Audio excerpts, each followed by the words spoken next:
ચલો, દાખલા નંબર જે છે એ 5 અને 6 ની અંદર જો આપણે જોઈએ તો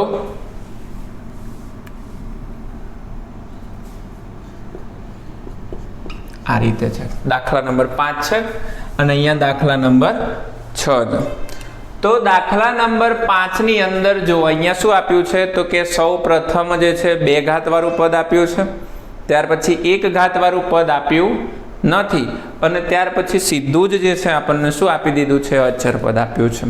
અહીંયા પણ જે છે આપણે ગણતરી જે છે એ પહેલા પદની અને છેલ્લા પદની રીતે કરી શકીશું નહીં.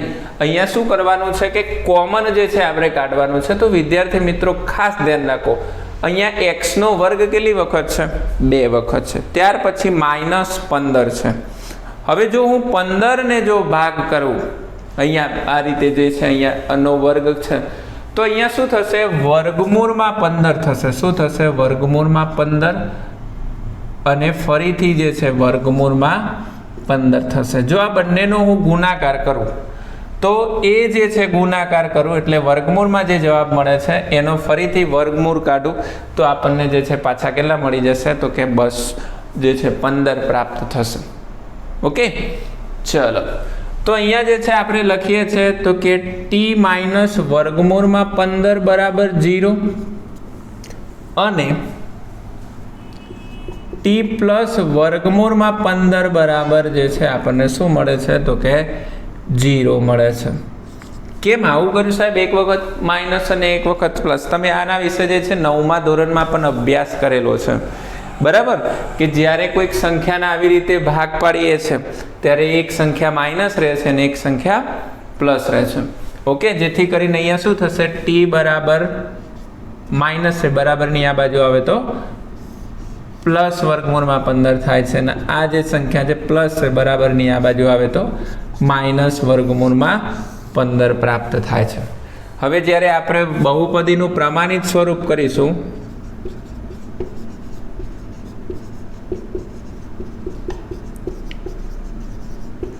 ત્યારે શું થશે? ax² + bx + c.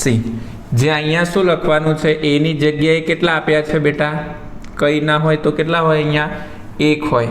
b ની કિંમત કેટલી છે? 0 અને c ની કિંમત કેટલી છે? -15 છે. ખાસ ધ્યાન રાખવાનું, જેની કિંમત આપણને આપી નથી ત્યાં આપણે શું મૂકીશું? 0 મૂકીશું. ઓકે, જેથી કરીને અહીંયા આપણે જ્યારે શૂન્યનો સરવાળો આલ્ફા પ્લસ બીટા કરીશું જેથી કરીને આપણને -b/a. -b જે છે b ની કિંમત કેટલી છે? 0/1 બરાબર આપણને અહીંયા શું જવાબ મળે છે? તો કે 0 પ્રાપ્ત થાય છે. ઓકે, ત્યાર પછી શું છે? શૂન્યનો ગુણાકાર છે. તો જ્યારે શૂન્યનો ગુણાકાર કરીએ આલ્ફા × બીટા બરાબર c/a થાય છે. તો c ની કિંમત કેટલી છે? -15/1. નીચે તમે કઈ એક લખો કે ન લખો કઈ વાંધો આવે નહીં. ઓકે, ચલો, આવા શોર્ટ સિમ્પલ દાખલા હતા. ત્યાર પછી આ પ્રશ્નનો જે છે છેલ્લો દાખલો જોઈએ કે છેલ્લા દાખલાની અંદર અહીંયા 6થા નંબરનો દાખલો છે. એ 6થા નંબરના દાખલામાં આપણને રકમ આપી છે 3x² - x - 4. અહીંયા પણ કઈ ના હોય તો સહગુણક કેટલો હોય બેટા? 1 હોય. ઓકે, ચલો. તો પ્રથમ અને છેલ્લાનો જ્યારે આપણે સહગુણકોનો ગુણાકાર કરીએ તો 3 ચોક કેટલા થાય છે? 12. 12ના એવા ભાગ પાડવાના છે કે બાદ બાકી કરીને કેટલા મળવા જોઈએ? તો 1. તો 4 તરી 12 થાય. પ્રથમ પદ જે છે એમને એમ લખો 3x², નિશાની આપી દો.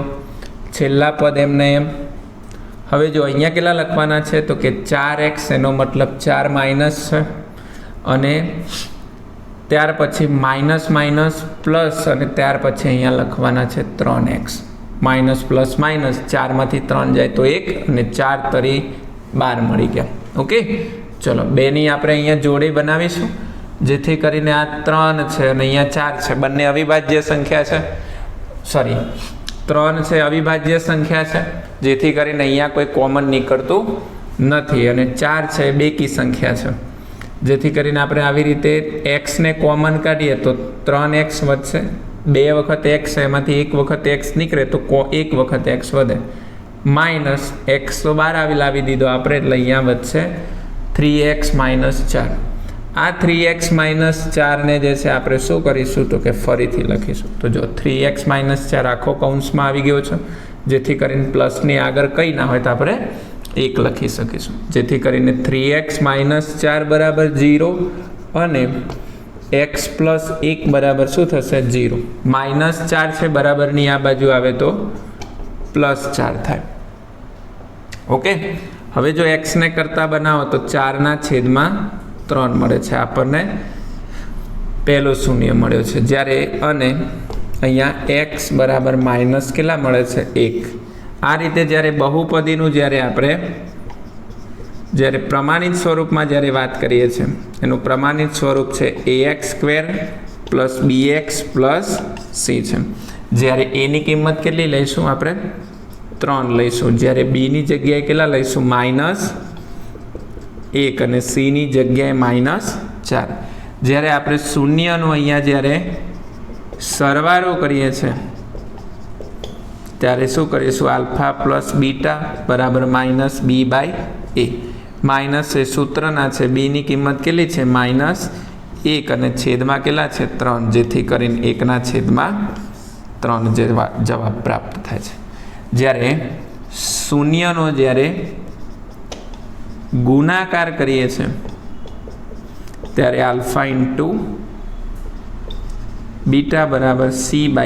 જ્યારે c ની કિંમત કેટલી છે -4 છે અને a ની કિંમત કેટલી છે તો કે 3 છે. આ રીતે પણ જે છે આપણે જવાબ પ્રાપ્ત કરી શકીએ છીએ. તો આજ સુધીની અંદર આટલું, જેમાં આપણે 2.2ના પ્રશ્ન નંબર 1ના બધા જ દાખલાનું સોલ્યુશન આપણે જોયું છે. પ્રશ્ન નંબર 2નું જે છે એ નેક્સ્ટ વિડીયોમાં આપણે જાણીશું. ત્યાં સુધી મને રજા આપો.